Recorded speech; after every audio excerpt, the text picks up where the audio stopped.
Namaskar. In this video, I am going to tell you how to install and log in Vidyalaya app. This app works on both the platform Android and iOS. First of all, you have to go to Play Store, type Ambe Group of Schools. You will find logo of Ambe Group of School. This is for Android system.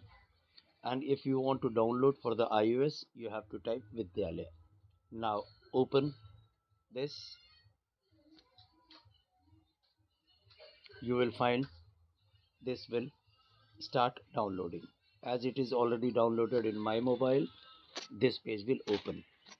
Then you have to write 4-digit registration number which will be provided by your school.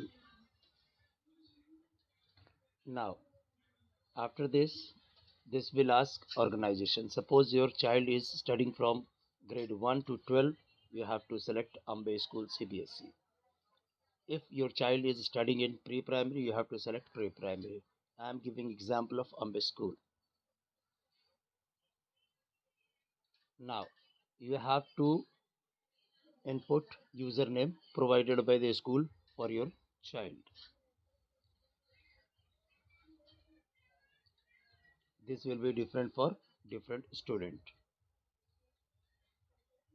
Now login. After that you will get login. Same procedure you have to follow for iOS mobile also. Hope you have got how to download and how to log in. Thank you very much.